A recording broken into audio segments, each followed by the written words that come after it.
Hello, YouTube. Sidekick here with a first look at the Iraq map. A bit of disclosure before I get into talking about the map. The map was provided to me by Eagle Dynamics, and it didn't come with any strings attached, even including requiring me to make a review video, but hey, fair is fair. It's the least I can do. Particularly since the other part of the disclosure that I need to make is that if it had not been offered to me, I probably would not have purchased the map, at least not at this time. But having received the gift gives me a chance to actually look at the product and decide whether my misgivings were justified and see if there are things about the map that might be attractive to other players, even if they aren't attractive to me. So, what do you get if you buy into the Iraq map now in early access? Well, you get about a quarter of the map, maybe a third if I'm being really charitable. If you purchase the Northern Iraq option, you'll receive free upgrades to the portion of the map that is mostly complete. If you purchase the full map, you'll receive free upgrades to the southern portion as it is developed, as well as the completion of the northern portion. Now, to be clear, what I'm calling the undeveloped or unfinished parts of the map do have a digital elevation model, and it seems to be overlaid with some basic satellite imagery, but they don't include any game objects like roads or buildings or trees. So the fastest way to see which part of the map is actually developed is just look for a road network. And by the way, this is no different than, say, the Kola map or the Afghanistan map. The basic rule is if you want to play on a high-fidelity part of the map, stick to the portion that already has the roads on it. So, with that being said, what is available on the Iraq map in this first release? And more to the point, what's it good for? Well, the short answer is that the portion of the map that's available is north and east of Baghdad. And at the level of development in this area is pretty impressive, at least from any significant altitude. Individual buildings and trees are in place. There's certain recognizable structures that are modeled in detail. Now, I've never been to Iraq, but the terrain and ground textures in a portion of the map certainly reminded me of the prairies in Western Canada where I grew up, and the general nature of the terrain textures there were certainly convincing. Placement of trees, all those sorts of things looked authentic to me. I did not find the textures of the buildings to be too repetitive in the way, say, they are in the Caucasus, and in general, as I said, from any height, say greater than 1,000 feet and at a reasonable speed, say greater than 300 knots, the terrain looks very good, and it provides enough variation, unique landmarks to make it possible to navigate using the ground and a map. So yes, it's a good map.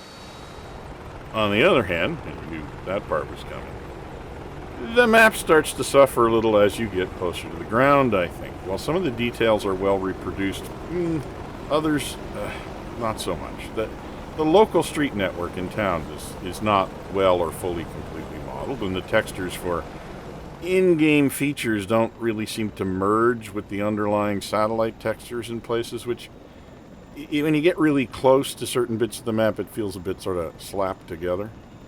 And more to the point, I think this isn't true of the Kola map, which is also only partially developed, but which feels like the portions that are complete have had more attention to detail paid to them. That's just how it feels to me. For whatever reason, when you get close to the ground, the Iraq map feels a lot more like a satellite image with some pre-made buildings dropped on it than the other kind of better developed maps do. Now, I'm not an expert enough to know what's going on here to say why. That's just the way it feels to me. The details that have been added don't feel organic enough to me. They're too clean, too straight, too square, if that makes sense.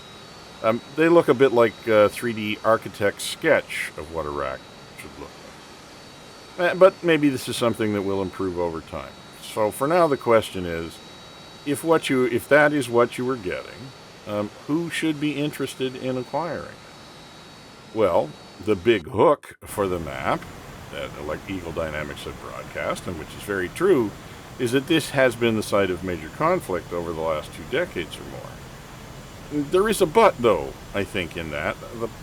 The issue for me is the portion of the map that has been completed is, by ED's own admission, suitable for the war on terror type mission.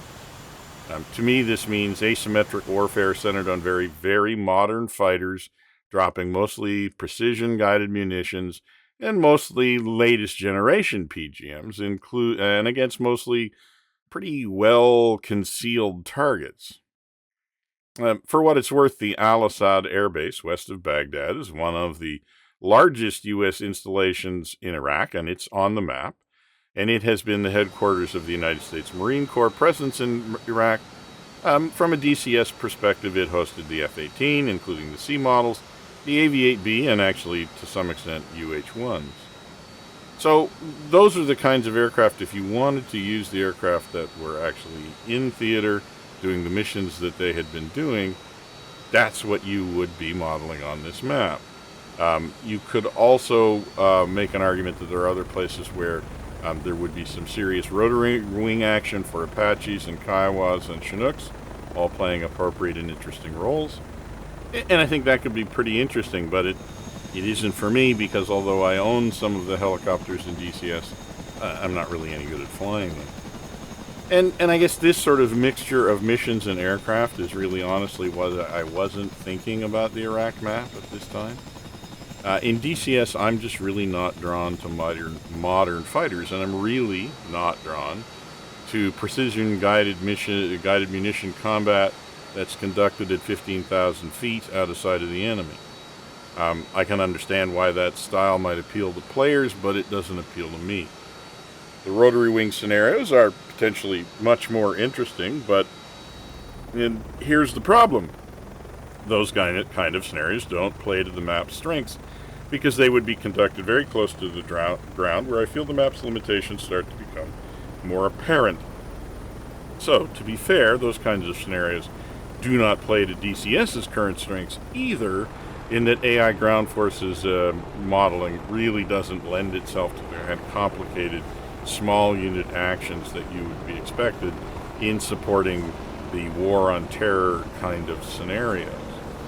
So if the reason you would buy the map is to recreate some historical combat scenarios, then it seems to me that the current release of the Iraq map supports a relatively small set of those scenario types, although it certainly does it in a very attractive setting.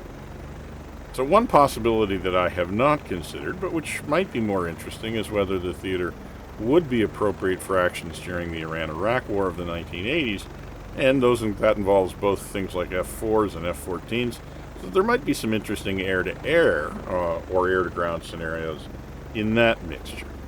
For me, though, what I'm really interested in the Iraq map is when we get to southern Iraq and we can actually start modeling some of the action during the Gulf War, which is a more symmetric kind of warfare, and one where there were the predominant bombs that were used, at least in the first Gulf War, were iron bombs. They were dropped by A-10s, and they were dropped by AV-8Bs. There were Phantoms involved, although they were mostly Wild Weasels, not the F-4Es. But at any rate, there's a mixture of missions there that are much more the kind of missions that I would like to fly and make, and missions that are more interesting to me, but ones that actually do involve the actual terrain and the actual aircraft that were involved in the fight. So I will be very interested when I can take a look at southern Iraq. Northern Iraq, because of the nature of the scenarios that are available, just not as interesting to me. Now, the final thing, though, to take into account, I think, in thinking about the Iraq map, and this is interesting because I noticed it when I read the release notes for the Iraq map.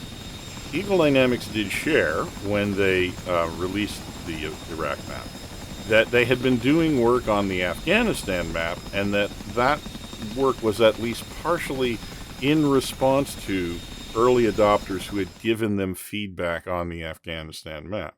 So here's a reason that you might want to access the Iraq map in early access. If you are really looking forward to the Iraq map being well done, say, for instance, because you have actually spent time there and you want to recreate some of those events, then your best bet for having an influence on how the Iraq map looks as it converges to its final state out of early access is to buy in at early access and make sure that Eagle Dynamics understands that you're willing to back up your commitment to the map with some commitment of time and money to help them make it better. I think if you do that, there's a good chance that that may actually be recognized. So, two reasons to buy the Iraq map. One, if you are really interested in the war on terror kind of scenarios in northern Iraq.